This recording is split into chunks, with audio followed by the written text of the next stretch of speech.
person I victimized or person, and I'm just sitting there and I'm grumpy, I'm falling asleep, I'm giving them the finger, giving them 2 fingers. You can't use this approach with me. I've completely jacked up your system. As my nephew has to say, it's jacked up now. Because I'm not a willing participant in restoring anything, in admitting guilt. Recall that one of the first things that the offender has to do is admit guilt. How many of you have trouble admitting when you're wrong? Admitting when you're wrong? Well, you really have to do it in a big way. If you incriminate yourself and admit your criminal guilt. So that's really 2 problems. One, you need a willing participant. Part A. Part B of that is not only do they have to be very willing, they have to be willing to admit that they're criminally guilty of the crime. If not, you're done. You're just dead in the water. Also, it requires participation of other parties that might not be so willing, like the victims. Depending, some of you have been victimized in different ways. Property victimization is a common thing on college campuses, and maybe it's something very special to you as stolen. Then you would not be so willing, depending on the type of victimization, the type of offender, to participate in something like this, like a victim offender conference. It's no easy thing to sit there and look at the person who victimized you and tell them how you feel by their victimization. You want to punch them in the face or something. I don't know. So it's sometimes difficult to imagine scenarios where victims would be willing participants in this process, but it's completely required for this process to work. So you see, there's a lot of moving parts that have to fall into place. Third, justice may not be achieved. Why not? Why is there a risk that if you go through this whole thing and play out all the parts and the pieces, everyone's willing seemingly to participate, why might justice not be achieved? Yeah, the offender could just con his way through the system. Say, I'm so sorry, yes, whatever you want, I'd totally be willing to participate in this conference, I'll say all of the right things. But if they never actually, first of all, felt like there was a punishment that happened, they had to repair the harm, that they felt some type of guilt for their crime, and that they are participating in the reintegration process, you just wasted a lot of time and resources. Without any punishment, which is bad part number 1, and without any true reintegration, which is bad part number 2. The last one, and this is more of like a holding, it's more like, how to describe it? It's something that's sitting there that's a barrier. Because we talked about, some of you are interested in reform of the justice system for whatever reason, some of you aren't so interested. Some of you, I'm sure, are sitting there skeptical that this can work. Other people will like the idea. But if you were to revamp the whole corrections system to one of restorative justice focus, a huge barrier for you, for us, would be the fact that the prison system exists. The prison system exists. Why is that a barrier? Because we don't typically, current policy today, current procedure today is we fill every prison bed that's available.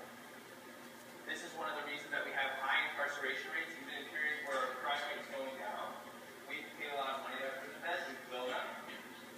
We don't ever have a period of time typically where we have to cut staffing at a prison facility. Like, oh, we don't have enough inmates today, we don't need. It's like some of you work at a restaurant and you work on a Tuesday afternoon and no one's coming in, you get sent home and you're pissed. You got this shitty shift, no one came in, they cut half the staff for the night. That never happens at prisons. We're looking for more staff there. We need more people, prisons and jails. So prison beds are constantly filled. And the only way some people believe, some policymakers believe this very much so, the only way to actually change the system up, to stop using prison as one of the first things we think of when we're punishing, is you have to close prisons. So, to be specific, if you wanted to shift to a restorative justice approach, you'd be putting less people in prison. And in the current state, a lot of people have trouble envisioning that happening. Reducing incarceration rates so dramatically. Yeah? Instead of closing prisons, could we propose to just not build new prisons? Because prisons do have a timeline. Yeah, sure. Sure. I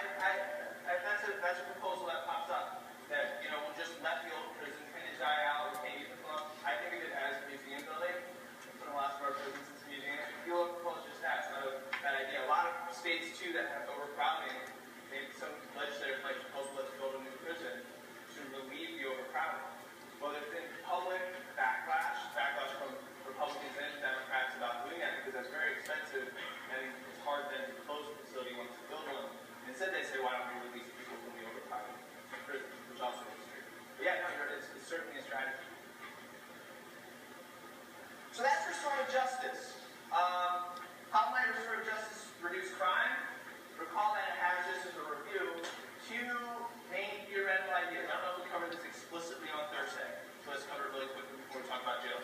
Two main proposed pathways that a restorative justice framework would more effectively reduce crime in the current system. The first one, it would reduce harms. That's the proposal. It would reduce harm. We've already talked about this in different ways, but let's be explicit. It reduces harms and punishment that theories like labeling suggest happen. Stigma, employment barriers, family breakdowns, and social isolation. In theory, it would reduce that from happening. Second, it would improve reintegration. It would improve the ability for offenders to actually change and become integrated in society. Again, these are in theory. No one's, at least in this class, is saying that's definitely how it would work. And in fact, there's been mixed results in states and local jurisdictions when they have used restorative justice approaches. Sometimes it seems to work really well. Other times it's a little trickier. In theory, then, those two pathways would reduce recidivism and other reoccurring crimes. Okay. That's restorative justice. You guys have Cohen reading. That's kind of the systematic analysis of restorative justice from different angles. Highlight potential good things, potential bad things. We're going to switch to jail. You all with me? Good. Smooth transition to talking about jail. And this is going to be, these are more detailed slides than I typically give, but I want to make sure there's no questions about the important pieces of the jail discussion I want you to focus on. So the first thing when you're thinking about jails is jails are very much the starting point in the corrections system. When you come into the corrections system, jails are typically your first stop. They're at the end of